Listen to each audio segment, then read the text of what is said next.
Hey everyone, welcome back to the podcast. I'm Emma. And I'm Adams. Thanks for joining us today. So here's a question for you. Have you ever felt stuck? Like you're trying to move forward, but nothing is really changing? Oh, I've been there so many times. And that's exactly what we're talking about today. Why we sometimes feel stuck in life, and how we can start making progress again. And as always, we'll give you 5 useful expressions to help you talk about these situations in English. So stay with us until the end. And don't forget to subscribe if you're learning English and love personal growth. So Adams, let's be honest. Have you ever had that feeling where you're just not moving? Like you're doing things every day, but somehow you're not really going anywhere? Oh, yes, definitely. I've had moments where I was super busy. Like my calendar was full, I was replying to emails, working on small projects, but deep inside, I felt completely unfulfilled, like I was stuck on repeat. That's a perfect way to put it. Stuck on repeat. Many people confuse being busy with being productive. But those two things are not the same.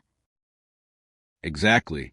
Being busy is like filling your time, but being productive is about moving toward a goal. When you're just busy, but you don't see any real progress, that's when you start to feel stuck. And that leads us to one of the biggest reasons people feel stuck: lack of clarity. If you don't know what you want or where you're going, it's really hard to take meaningful steps. Totally. It's like being in a car and driving around with no destination. You're moving, but where to? Right. That's why people sometimes say, I feel lost or I feel stuck. It's a sign that their mind is looking for direction but can't find it. Another big one is fear, especially fear of failure or fear of judgment. We want to take action, but we stop ourselves because we're afraid of making a mistake or being judged by others. Yes, that fear can be so strong that we prefer to stay in our comfort zone. Even if we're not happy there, it feels safe. And that safety can become a mental prison.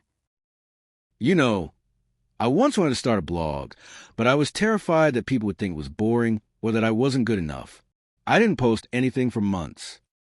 See? That's a perfect example of getting in your own way. You have the ideas, the motivation, but your thoughts are blocking you. That's the worst part, when it's not the world stopping you, but you stopping yourself. Absolutely. Another thing that causes people to feel stuck is overwhelm. Too many choices, too many responsibilities, our brains get tired. It's like trying to open too many tabs on a computer. Eventually it crashes. Yes, and I think a lot of people today suffer from what I call decision fatigue. When you have to make too many small decisions every day, your mind just shuts down when it's time to make an important one. That's so real. Even choosing what to eat can feel hard when your mind is overloaded. Also, let's not forget about external pressure. Society, family, social media. Everyone seems to be achieving something. You start comparing your journey with theirs and think, why am I not moving forward like them?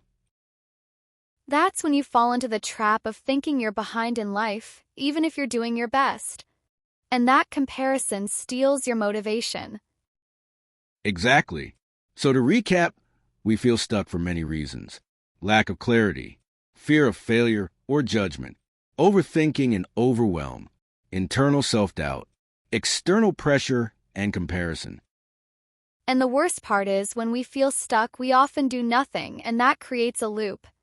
The more we do nothing, the more stuck we feel. It's like quicksand. The more you struggle in the wrong way, the deeper you sink. But the good news is, feeling stuck doesn't mean you're broken. It's just a signal. A signal that something needs to change, either your direction, your mindset, or your habits. I love that. Feeling stuck isn't failure, it's feedback. So now that we've talked about why we feel stuck, let's focus on something more positive. How do we actually move forward? Yes, and I want to say this first. You don't have to change your whole life overnight. Sometimes the first step is small, really small, and that's okay. Exactly. A lot of people think they need to have a huge plan or some kind of big breakthrough. But in reality, progress starts with tiny actions. For me, one thing that really helped was creating a simple morning routine. Nothing crazy, just waking up, writing down 3 goals for the day, and doing a short 10-minute walk. That helped me feel like I had control again. That's such a good point. When we feel stuck, we often feel powerless, like life is happening to us. But when you create a small habit, even like drinking water first thing in the morning, it sends a message to your brain. You are in charge. Yes, and those small wins build confidence. That's what we mean when we say build momentum.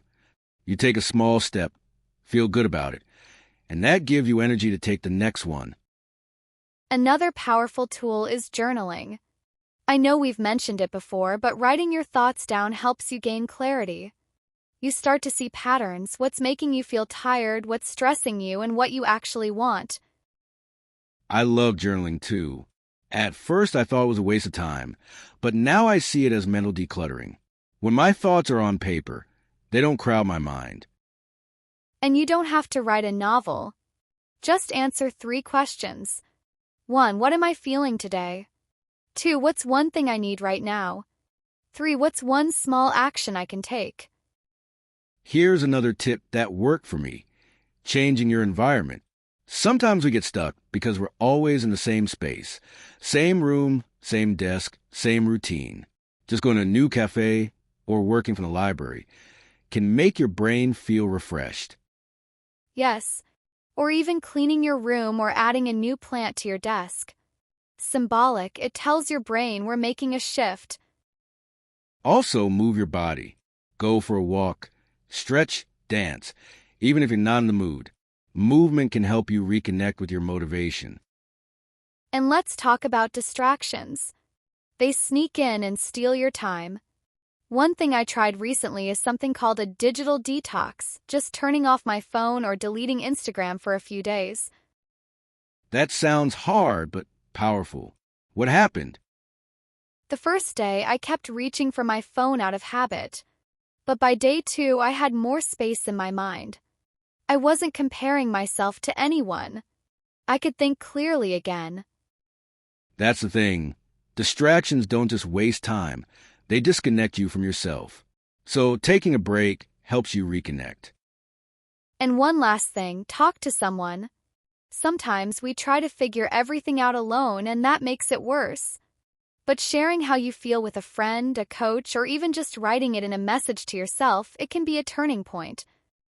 Yes, we don't always need advice. Sometimes we just need someone to listen and say, "Hey, that makes sense." And remember, the goal isn't to fix everything today. It's just to take one honest step, one tiny action in the direction of where you want to go. So true. If you're listening and you feel stuck, try this. Just do one thing today that helps you feel a little more in control. That could be writing down a goal, going outside for 10 minutes, or turning off your notifications. Start there. Time for our vocabulary corner. Let's go over 5 expressions we use today that you can use in your daily life and your English conversations. 1. To feel stuck. Meaning, to feel like you're not moving forward in life or progress. Example, I feel stuck in my job and I don't know what to do. 2. To move forward. Meaning, to make progress, especially after a difficult situation. Example, after months of feeling lost, she finally moved forward with her goals. 3. To get in your own way. Meaning, to stop yourself from succeeding because of fear, doubt, or bad habits. Example, he wants to succeed, but he keeps getting in his own way by procrastinating. 4. To gain clarity. Meaning, to understand something better or see a situation more clearly. Example, writing things down every morning helped me gain clarity. 5. To build momentum. The meaning, to create energy or progress that makes it easier to keep going. Example, start small, that's how you build momentum and keep moving forward.